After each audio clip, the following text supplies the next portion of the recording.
Yeah, Ehxea Antoine. Ehxea. It means little drummer. In Dene? Yeah, Dene Jati. My grandpa gave it to me. Ehxea. Yeah. And then Antoine, they gave my grandpa that when he went to residential school. And I'm gonna change it to Nakeko, which is his grandfather's name. And the rest of my family has changed their last name to that so far. Nakeko, that's your last name? Yeah, it should be. What does that mean? 2 fires. Yeah. And where are you from? My grandpa's from the Daecho. He was born in Rabbit Skin. And then my grandma's born in Lutsuke. So, both on big bodies of water. And we want to ask you a little bit about what your family does, culture, you guys do things on the land. Can you tell us about that? Yeah, my grandpa, he's really good on the land. He's a good bush person. And most of what we do when we go on the land is we start off by leaving from the boat and going on and then putting some tobacco in the water and going out and then respecting that. And my mom, she tans moose hides and she's an artist. So a lot of the process, the whole process of tanning moose hides is like water is a very essential part of the process. You have to soak the hides and you have to soak them in brains, but a lot of soaking in water to soften it, yeah. My grandpa knows all the traditional spots to pick medicine. We'll go pick some mint and some tea, some bush tea, but usually just stuff like that, just to be out on the land. I've only gone hunting 2 times so far though. I'm planning on going this fall. But yeah, he's really good. They just get me to, when you go hunting, you start at the bottom. You're not the guy that shoots the gun first. They just get me to carry the meat out. I'm the leg carrier. That's good. And so you're watching and learning and helping. Do you help cut up the meat?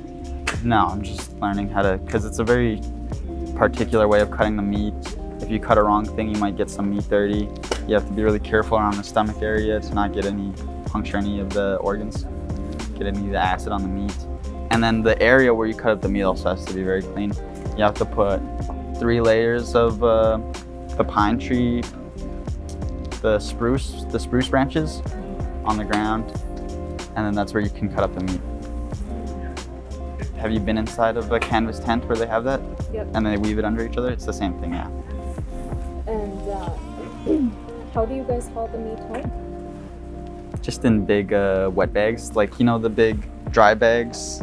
They're big yellow. We just have 1 or 2 of those and we just fill it up with meat and put it in the boat. It's not like we don't bring out the whole moose and put it in the boat. We have to cut it up into quarters, and just like butchers basically. And you haul it home on the boat? Yeah, on the boat. And then the hide and everything. And we take every part of the meat. And then anything we don't take, we just leave in a big pile for any birds or scavengers to come take. But we try to take everything we can use. So as you guys are preparing to go home, you're on the water, so you must be paying a lot of attention to the water. What are some of the things that you guys look at or think about when you're going to be traveling on the water? The day before, you want to look at the clouds to see like the wind level, because the wind will come down, right? It's going to start up there and then it'll come down from the pressure in the atmosphere. So if you see that the sky kind of looks like waves, then you will know it's going to be windy tomorrow. And then, obviously if you just look at the water and you can see that there's white caps, like waves so big that it's making a little bit of bubbles, then it's a little bit choppy out there. You might want to go out there on the water. And those are things. What about drinking water? Do you drink straight out of the lake? Do you drink straight out of a lake or a stream? On the Bear River we can. We usually try and fill up a couple of water bottles if we are ever on that lake, because my grandpa says it's very clean water. And then in Red Knife as well, there's clean water. We also try and get some water. But whenever we're on a place where we can get clean water that we can drink straight out of a big body of water like that, we'll try and take some with us, a couple bottles. So good medicine. As a 16-year-old, you're still able to experience drinking straight from the lake? Yes, in specific places, yeah. Not everywhere.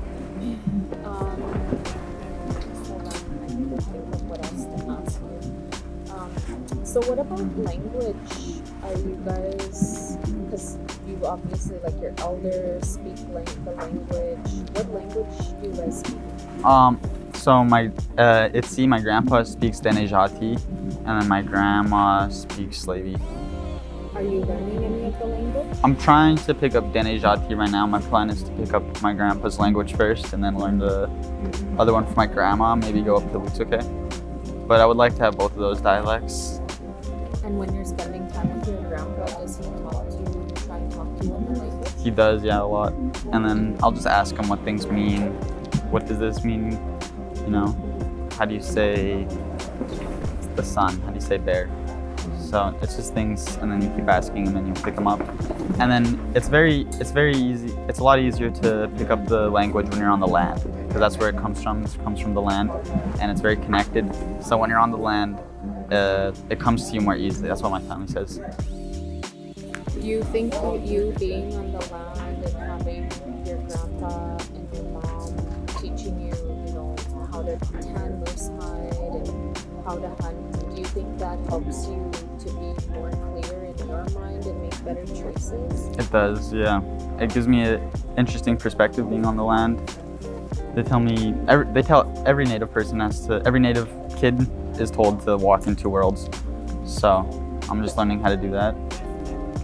Going to school, my grandpa says I have to be good on the land and then really good at school, and those are my two priorities that he wants me to have.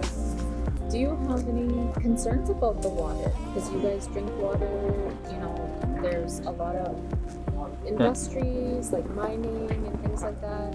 What do you see through your eyes that's happening to the land and water? Is everything okay, or do you have any concerns? Well, I'm concerned that there's like not as much respect for the water as there should be. I see people like trophy fishing as an example of disrespecting the water I don't like to see. And just for the future of the water, I do not feel very confident about it. I'm worried that my kids will not be able to drink water straight out of the lake like I can. We really need to just advocate for respect towards the water. Like that's the most, because we need to look at the water as a being and a spirit and give it those rights and respect that beings have, and not just a thing, not just an object, because it's very sacred. It's very coincidental that we ended up with water on this planet, and that's a really beautiful thing that we have it, and it's essential to our life. So I think it's definitely, with our priorities, like humanity's priorities, it should be like one or two. There. Clean water and clean air. They correlate though.